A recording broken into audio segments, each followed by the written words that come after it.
Hey, welcome back to Life with Al. I hope all of you can hear these beautiful songbirds out here. I tell you, it is a beautiful Carolina morning, and I am thankful for that because it's been a rough week. For those of you who have been following along on my little journey, my Life with Al, I try to post at least once a week, sometimes twice a week. I think I even posted 3 times a week one time. But this is the longest I've ever gone without posting. I think it's been 10 days. And I tell you, I really let myself get in a funk, and I just want to tell you about that real quickly. And then really what I want to do is talk about anger, because I think that was the root of my problem. And if you are familiar with the world of psychology, you may know that anger is considered a secondary emotion. And because typically it's akin to or caused by either sadness or fear. And then sometimes when that's not addressed, it comes out in anger. And since I'm typically a weeper and pretty comfortable with my tears and express sadness, typically I'm not angry. But this past week when I got in my funk, I started thinking, I think this is anger. And so I'm going to share some things that I've done to try to get rid of that anger and to get back to a place to where I can be I don't know, just living, it sounds cliche to say, living a life of gratitude, but that really is my goal in the midst of all the crazy world we're in. So still so much to be grateful for. So real quickly, let me just share what my last week looked like, because I think a lot of y'all can relate, and hopefully my goal is never just to kind of come on and talk about myself. My hope is that by me sharing this, maybe you'll see yourself in this, or in the future you can think back and say, oh, well, I understand now because Susan had a similar experience. I'm not that crazy. I'm not out of the ordinary. I think one of the reasons I didn't want to post is because I was really having second thoughts if I really wanted to continue with this. When I started, I didn't have really a concrete plan of I'm going to do this for so long. I just wanted to share kind of my journey, not knowing if that was going to be weeks, months, or years. And so in the beginning, on my very first video, and I've alluded to it several times, I described Olive Gladys's traits, her essence, who she is this bouquet of balloon. And as she loses those things, as Al pops those balloons, they're going to drift away. We're going to have grief. We're going to grieve those individual losses leading up until the final loss. But the goal is, as we lose those balloons gradually, we're not going to be falling chaotically to the ground. We're going to be able to drift. So it'll be a gentle passing. I think those were my exact words, to have a gentle passing, and just for it to be a calm landing. That was the analogy I used. And this past week, I was like, that's not true. I'm a fraud. How can I go back on when right now I feel like I'm crashing? And she hasn't taken her last breath. But things are looking like it might come really soon. The hospice nurse said, it could be any day. It could be, as we know, several weeks. And who knows, she may rally. But what I want to say is everybody's journey is so uniquely individualized, which I guess should be common sense. I was going off of what my dad's last few weeks and months look like, thinking, okay, I can do this. In fact, I did a video on it. And that's when I was like, I can't do this. That whole video I need to take down right now. But now I come full circle. I think it's still valid. But just know, first of all, if your emotions are all over the place, you're not alone. But in that video, I talked about how as our person with dementia declines, it gets easier to care for them in a lot of different ways, especially physically. And that is still true. But in it, I also said that oftentimes the very end stage is the easiest, because we just start praying for that person's release, and typically people with dementia don't struggle with pain. Okay, well, that's not always the case, obviously, and I'm not going to go into the details, but my mom has some other things going on, like I've mentioned before, and so I know it's not a typical death. I hate to say death just due to alzheimer's, but I have no other way to describe it, so I get that. But it's taken a while to get a medication regimen in place over the last week, to where I think we've got a handle on things. And now I'm like, yes, it can still be a gentle passing. But there were a few days where I was doubting that. And so just know, I keep giving that analogy too. Sometimes I feel like I'm a broken record. It's ebbs and flows. Grief comes in ebbs and flows. Caregiving comes in ebbs and flow. And our person with dementia, their physical symptoms, their emotional well-being, their restlessness, that comes in ebbs and flows. I think all of life is almost that tidal rhythm. But I think for me, I describe the stug, just when that sudden temporary upsurge of grief where it's like a tsunami and you lose your footing and you're disoriented. If you're a caregiver, you've probably experienced that. Definitely if you've had the death of a loved one, I'm sure you have. But with me this week, it hasn't been a stug, but I felt like I was being pulled more out in this current. It wasn't so much ebbs and flows, it was just I was being pulled out, not sucked under. And as I really broke it down and said, why the change? Yes, my mom was definitely going through some significant changes. Anyway, it can obviously be a combination of things, and for me, I could never completely pinpoint it, but I just started thinking, am I just sad? Am I fearful? What's going on? And I was both. And then I realized I'm angry. So if you feel like you're either wrestling with anger, or if you get to the root of it and you say, yeah, it's manifesting as anger, but really I'm scared, I'm fearful, I'm sad, things are out of control. Like I said, especially with COVID-19, that adds an extra layer of stress. I really encourage you to find some outlets for that. Obviously physical activity. I've been trying to walk in the morning and at night, trying to spend more time outside like I am right now, because that just kind of gives us a broader view, gets us outside of our four walls. Even if your person's not at home with you, sometimes you just need to get out. And I know, again, that's limited, but even if it's just in your backyard, find a way to just channel all those feelings. For me, I do it a lot of times through writing. If you do it through yoga or prayer, I've mentioned prayer is a very important part of my life.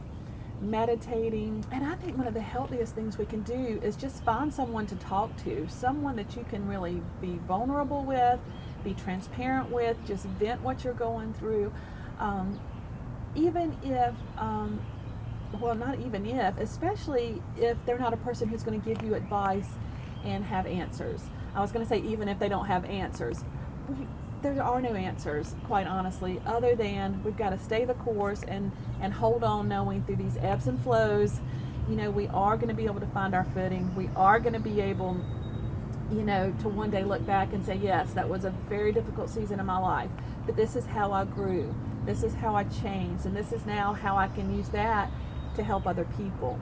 But I think another way to shift the focus, from that anger that, like I said, can come from those feelings of things spinning out of control and just feeling helpless, is to find things and shift our focus to things that we can control.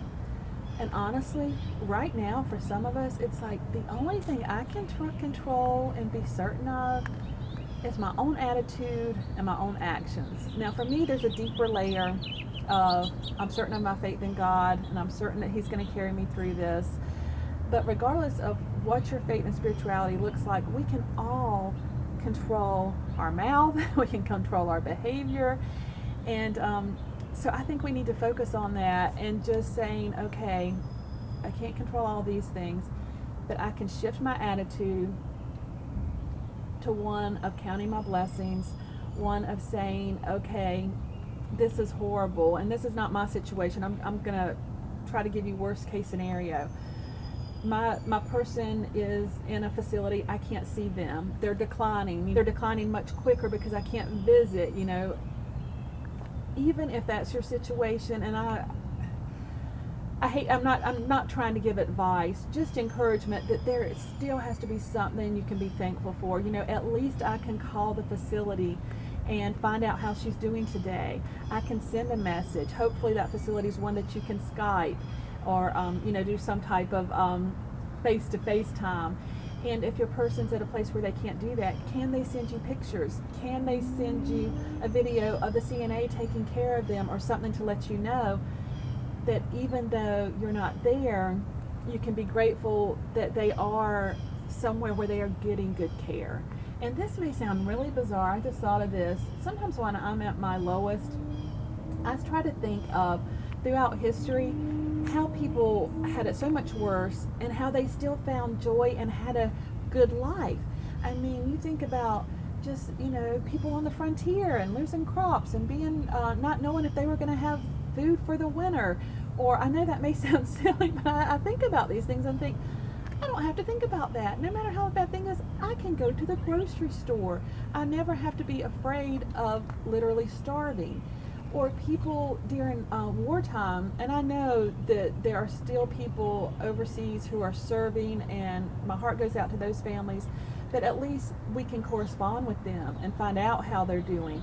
I can't imagine these souls who lived, back in wars where there was no correspondence and you didn't know sometimes for years whether or not they were alive or dead. And I don't mean to ramble or go down a rabbit trail, but my point, I think, is obvious. No matter how bad it seems in this moment in time, this moment in history, in a lot of ways, we still have it a lot better than the majority of people around the world and throughout history. And so I don't mean that to sound trite, but that has really helped me this week, just thinking about everything I do have to be grateful for. But at the same time, I know, y'all, I'm all over. At the same time, it's okay to have those days where you're not just sad and fearful, but it's coming out in anger.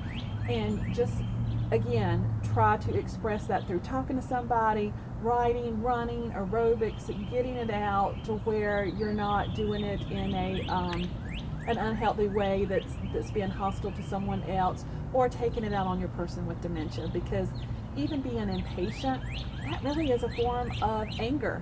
That we're just getting frustrated and impatient, and that can come out in anger. So just be aware of that so you can hopefully nip it in the bud. But I think the bottom line is we have to go through the ebbs and flows of all of those emotions. This past week was bar none the hardest for me throughout this journey. And I'm sorry if I gave anybody an impression it was going to get easier at this stage, because that's honestly what I thought at the time. But today things are looking brighter, and I know it's because Mom's in a better place physically and seems more peaceful. So just know, if your loved one is not there yet and they're struggling, I pray you have hospice. I just did 3 videos on hospice, because believe me, there is medication. They can be very aggressive in treating those symptoms to get them to a calm place. But if you're in that in-between time waiting for that to kick in or to get that magic pill, or if your person is in the earlier stages and they're sundowning, oh my goodness, I really do believe that you can get a medication regimen that will get that under control. And I know some people, it takes a lot of different things. But just take a deep breath and know, this too shall pass. I am getting stronger. I'm getting wiser. I'm getting more patient. There are going to be some good things that come of this. And in closing, one thing that I was thinking of this morning when I woke up, I heard Mom's sweet little voice saying, "Just look up, silly." And I did a video on this where she had been in the hospital for over a month, got to a facility, looked out the window, and it was an ugly view. In fact, I'm posting the picture right now for you so you can look at it as I'm describing it, because I didn't do that when I mentioned it before. But you see that all of that, whatever it is, generators, just industrial equipment. And then that's what I saw. And I was like, Mom, this is a horrible view. I wanted you to be able to look out and finally see the sky. She hadn't been next to a window in over a month. And she said, just look up, silly. The sky's beautiful. So that is something I am taking to heart on days when I feel like I'm drifting out to sea or either being sucked under by a tsunami. I think, okay, I've just got to look up.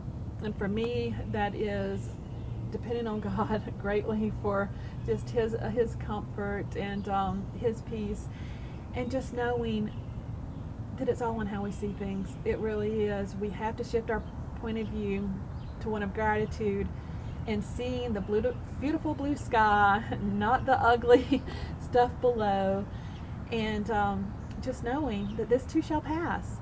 And yeah, I think that's it for today. I hope that wherever you are, no matter what your course looks like, that you can somehow find peace and be comforted knowing that your person with dementia, I really feel like if they could tell you this, that they're proud of you and that they appreciate you, because I feel like you wouldn't be watching these videos if you weren't in a place where you were a terrific caregiver, one who's really caring and doing your best.